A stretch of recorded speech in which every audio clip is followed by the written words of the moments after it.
एक नया परिंदा आया है इनकम टैक्स एक्ट में, which is known as section 43BH। अगर आप एक MSME रजिस्टर्ड सेलर हैं जो कि अपनी सर्विसेज या मैन्युफैक्चरिंग की सर्विसेज दे रहे हैं किसी भी अपने क्लाइंट को, वेंडर को, और वो क्लाइंट, वो वेंडर आपकी पेमेंट करने में आपको परेशान कर रहा है, तो ये वीडियो जरूर देखिएगा, क्योंकि इस वीडियो में आपको वो सोल्यूशन मिलने वाला है जिससे फाइनली आपकी ये रुकी हुई पेमेंट्स टाइम पे आना शुरू हो जाएंगी।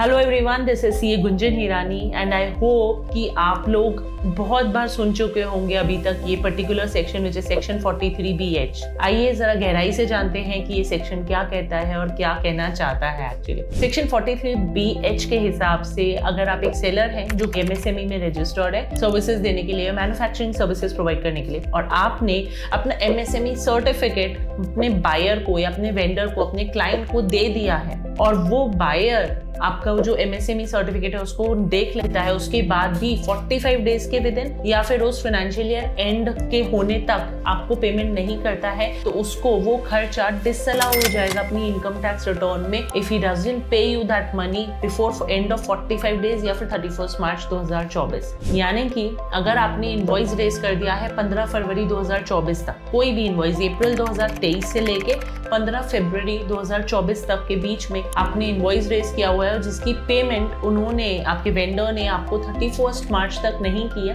तो उनके CA के पास पूरा राइट है कि वो उस खर्चे को डिसअलाउ कर देंगे उनकी इनकम टैक्स रिटर्न में। हाँ जी, इसमें एक और बात यहाँ पे याद रखनी है कि सबसे इम्पोर्टेंट रूल है कि ये आपका फर्ज बनता है कि आप अपने वेंडर, बायर, क्लाइंट को ये बताएं कि भाई मैं MSME में रजिस्टर्ड हूँ एंड देयरफॉर आपको मेरी पेमेंट 45 डेज के विद इन करनी है। ये 45 डेज का रूल तब है जब कोई अग्रीमेंट है हमारे बीच में। अगर कोई अग्रीमेंट ही नहीं है तो the limit is only 15 days. तो ये मेक श्योर कीजिएगा कि आपका जिस भी क्लाइंट या वेंडर से आप डील कर रहे हो उनके साथ आपका अग्रीमेंट जरूर साइन हो। सेकेंडली 45 डेज के अंदर अगर पेमेंट नहीं आती है तो चिल एंड रिलैक्स। आपका सिर्फ एक काम है कि उनके CA को किसी तरीके से इन्फॉर्मेशन कैसे पहुंचाएंगे, आप क्लाइंट को इन्फॉर्म कीजिए, उनके मेल बॉक्स पे डालिए कि I am registered under MSME and this is the whole law. ये कहता है सेक्शन 43BH। अब इसमें कुछ बातें जो एक बायर को और एक सेलर को दोनों को ख्याल रखने हैं, क्योंकि हम तो CA हैं, हम दोनों की सुनेंगे। सो पहले बात करते हैं सेलर्स की, यानी कि जिनका फायदा होने वाला है। आपको नंबर 1 ये करना है कि क्लाइंट को इंटीमेट जरूर करना है कि ये पर्टिकुलर सेक्शन के तहत मैं MSME में रजिस्टर्ड हूँ and I can avail the benefit of this section. Number 2, आप हो सके तो अपने इनवॉइसेस पे अपना MSME रजिस्ट्रेशन का डिक्लेरेशन डालिए, सो दैट वेंडर आपका इनवॉइस पढ़ते ही समझ जाए कि that you are a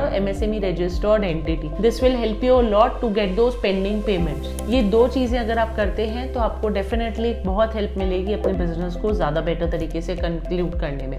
second, for the buyers, जो बायर्स हैं उनको मैं सजेस्ट करूंगी कि प्लीज अपना एक ट्रैक रिकॉर्ड बनाइए। आपके जितने भी वेंडर्स हैं जिनसे आप सर्विसेज लेते हैं या मैन्युफैक्चरिंग का माल लेते हैं, ये लिस्ट बनाइए कि उनमें से MSME रजिस्टर्ड कितने हैं, और जो MSME रजिस्टर्ड है एज ऑन 31 मार्च 2024 उनकी कोई पेमेंट्स बकाया नहीं होनी चाहिए, या फिर एटलीस्ट वो पेमेंट्स बकाया नहीं होनी चाहिए जो 15 फरवरी 2024 तक इनवॉइस आपके पास आ गया। और अगर उसके बाद भी आया है तो विद इन 45 डेज आपको मेक श्योर करना है कि वो पेमेंट हो जाए। अगर ये पेमेंट टाइम पे नहीं होती है तो आपके CA आपको परेशान जरूर करेंगे जून जुलाई में कि भाई this amount has to be added back. आपकी इनकम बन जाएगा वो खर्चा, और जिस साल में आप पेमेंट करोगे तब आपको वो खर्चा मिलेगा। सेकेंडली, आपको ये भी ख्याल रखना है कि ये जो पर्टिकुलर सेक्शन है ये प्रिजम्प्टिव कैटेगरी पे नहीं है, यानी कि 44AD, 44ADA में अगर आप अपनी इनकम टैक्स रिटर्न फाइल करते हैं तो आपके ऊपर एज अ बायर आपके ऊपर ये एप्लीकेबल नहीं होगा। ये सिर्फ नॉर्मल बिजनेसेस पे, टैक्स ऑडिट बिजनेस पे ही एप्लीकेबल है ये पर्टिकुलर सेक्शन। आई होप आज का वीडियो आपको काफी क्लैरिटी देगा सेक्शन 43BH में।